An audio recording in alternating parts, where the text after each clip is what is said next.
Das Protokoll der Wannsee-Konferenz ist eines der wichtigsten Dokumente der Täter.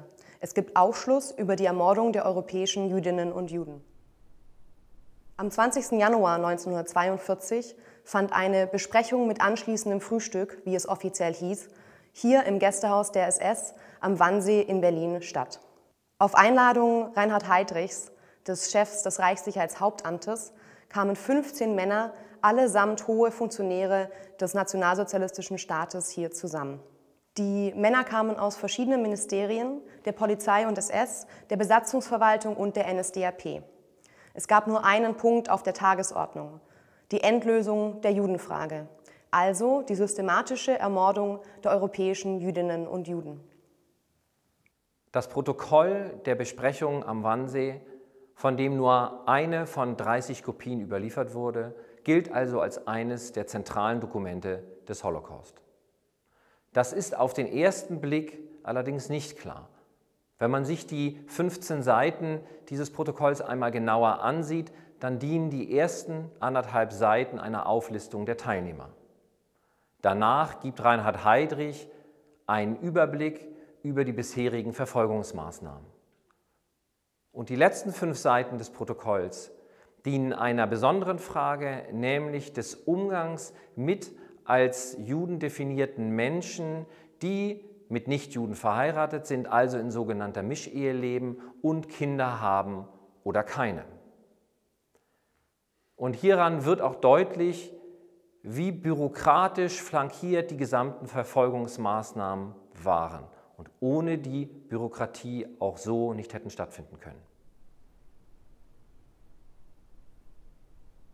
Auf den ersten flüchtigen Blick sieht es also wie ein Ergebnisprotokoll einer gewöhnlichen Besprechung über eine Sachfrage aus. Auf den zweiten Blick kann man aber erkennen, dass wir an diesem Dokument die unterschiedlichen Phasen der Verfolgung der europäischen Jüdinnen und Juden und die konkreten Planungen für ihre Ermordung ablesen können. Und das wird ja auch deutlich, wenn wir uns das Protokoll angucken und einige Ausschnitte mal genauer betrachten. Auf Seite 5 im Protokoll heißt es dann ja: Anstelle der Auswanderung ist nunmehr als weitere Lösungsmöglichkeit nach entsprechender vorheriger Genehmigung durch den Führer die Evakuierung der Juden nach dem Osten getreten. Hier können wir einen Wechsel ablesen. Zunächst wurde versucht, die deutschen Jüdinnen und Juden durch diskriminierende Maßnahmen zur Auswanderung zu zwingen. Jetzt findet ein Wandel statt hin zu organisierten Deportationen, den sogenannten Evakuierungen nach dem Osten. Doch das war nicht nur ein Plan für die Zukunft. Diese Deportationen fanden zum Zeitpunkt der Konferenz bereits statt, im Deutschen Reich bereits seit Herbst 1941. Nach der Konferenz wurden die Deportationen auf ganz Europa ausgeweitet. Die Jüdinnen und Juden Europas wurden systematisch in die Ghettos und Vernichtungslager im besetzten Osteuropa deportiert und verschleppt. Im Protokoll heißt es dann ja weiter: Diese Aktionen sind jedoch lediglich als Ausweichmöglichkeiten anzusehen, doch werden hier bereits jene praktischen Erfahrungen gesammelt, die im Hinblick auf die kommende Endlösung der Judenfrage von wichtiger Bedeutung sind. Das heißt, man hat schon praktische Erfahrungen mit dem Massenmord gesammelt. 2 Männer, Dr. Rudolf Lange, Kommandeur der Sicherheitspolizei und des SD im besetzten Lettland, und Dr. Eberhard Schöngard, Befehlshaber der Sicherheitspolizei und des SD im Generalgouvernement, also im besetzten Polen, werden extra für diese Besprechung nach Berlin beordert. Sie sind die Praktiker des Massenmordes. Rudolf Lange war noch am 19. Januar, also einen Tag vor der Besprechung, in Riga. An diesem Tag kam dort ein Deportationszug mit 1000 jüdischen Männern, Frauen und Kindern aus Theresienstadt an. Diese Menschen wurden direkt nach ihrer Ankunft von den Sicherheitspolizeieinheiten unter Kommando Langes ermordet. Lange befiehlt also diese Mordaktion, stieg dann in das Flugzeug nach Berlin und nahm hier an der Besprechung quasi mit blutigen Händen teil. Auch praktische Erfahrungen mit dem Massenmord durch Giftgas wurden bereits vor der Konferenz gesammelt. In der sogenannten Euthanasie wurden Menschen mit Behinderungen mit Giftgas ermordet. Ab September 1941 wurden in Auschwitz die ersten Versuche mit Zyklon B durchgeführt. Und ab Dezember 1941 werden jüdische Männer, Frauen und Kinder im Vernichtungslager Chelmno mit Kohlenmonoxidgasen ermordet. Und im Protokoll heißt es dann ja auch weiter, auf Seite 7, unter entsprechender Leitung sollen nun im Zuge der Endlösung die Juden in geeigneter Weise im Osten zum Arbeitseinsatz kommen.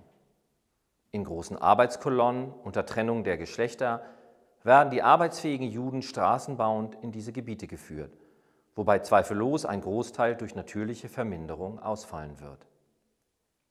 Der allfällig endlich verbleibende Restbestand wird, da es sich bei diesem zweifellos um den widerstandsfähigsten Teil handelt, entsprechend behandelt werden müssen, da dieser eine natürliche Auslese darstellend bei Freilassung als Keimzelle eines neuen jüdischen Aufbauens anzusprechen ist. Hier geht es also offensichtlich um die Umsetzung der Mordpläne. Aber die Frage stellt sich, warum wurde hier nicht Klartext geredet? Denn auf der ersten Seite des Protokolls ist ja schon klar, dass es sich um eine geheime Reichssache handelt. Die Sprache ist hier im Protokoll enorm wichtig. Beim Sprechen über den Massenmord war verschleiernde Sprache unabdingbar. Wenn man diese Sprache jedoch aufschlüsselt, kann man verstehen, worum es auf dieser Besprechung eigentlich ging. Hier wird die Zwangsarbeit angesprochen, die in den Ghettos und Lagern bereits als Terrormittel zum Einsatz kommt, bis hin zum Programm Vernichtung durch Arbeit, in dem Menschen so lange zum Arbeiten gezwungen werden sollten, bis sie daran sterben. Diejenigen, die diese Zwangsarbeit überleben, sollten dann entsprechend behandelt werden. Dass sie ermordet werden sollten, steht außer Frage. Genauso verschleiernd sind Begriffe wie Evakuierungs- oder Umsiedlungstransporte. Damit sind die Deportationszüge in die Ghettos und Vernichtungslager gemeint. An deren Organisation waren Hunderte und Tausende von Menschen beteiligt, zum Beispiel lokale Beamte, Polizisten, Zugschaffner. Und für die war es natürlich unverfänglicher, einen Umsiedlungstransport zu organisieren. Ziel der verschleiernden Sprache ist es also, die Massenmordpläne geheim zu halten und das auch vor der eigenen Bevölkerung. Den 15 Männern, die hier an der Besprechung am Wannsee teilnahmen, war allerdings klar, was damit gemeint war. Und dies gilt umso mehr, wenn wir uns noch einmal die Dimensionen der Verbrechen klar machen. Auf Seite 6 des Protokolls finden wir eine statistische Auflistung der Jüdinnen und Juden in Europa, die deportiert werden sollen. Eichmann hat diese Statistik im Vorfeld der Besprechung zusammengestellt und im Protokoll finden sie sich unterteilt in Kategorie A und Kategorie B. Kategorie A, das sind die Länder, die sich schon unter deutscher Kontrolle im deutschen Herrschaftsbereich befinden und wo die Deportationen beginnen können oder schon begonnen haben und auch die Ermordung. Unter Kategorie B finden sich Länder wie England, gegen das der Krieg noch gewonnen werden muss, oder Bulgarien. Und nach Bulgarien werden die Diplomaten geschickt, um mit der bulgarischen Regierung zu verhandeln, dass die bulgarischen Jüdinnen und Juden ausgeliefert werden. Auch hier zeigt sich wieder die Bürokratie, die beteiligt ist an den gesamten Verfolgungsmaßnahmen. Festzuhalten bleibt, dass Reinhard Heydrich seine Ziele mit der Besprechung am Wannsee erreicht.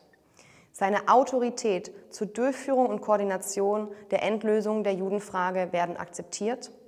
Die anwesenden Institutionen und Behörden erheben keine grundlegenden Einwände und sie sichern ihre Kooperation zu. Allen Beteiligten ist klar, dass die Endlösung der Judenfrage Massenmord bedeutet. Nach der Besprechung, so berichtete Eichmann bei einem seiner Verhöre in Jerusalem, stießen Gestapo-Chef Heinrich Müller, Adolf Eichmann und Reinhard Heydrich auf das gute Gelingen der hinter ihnen liegenden Besprechung an. Eine Besprechung, die der Planung und Koordination des millionenfachen Massenmordes an den europäischen Jüdinnen und Juden diente und für die das vorliegende Protokoll das zentrale Dokument ist.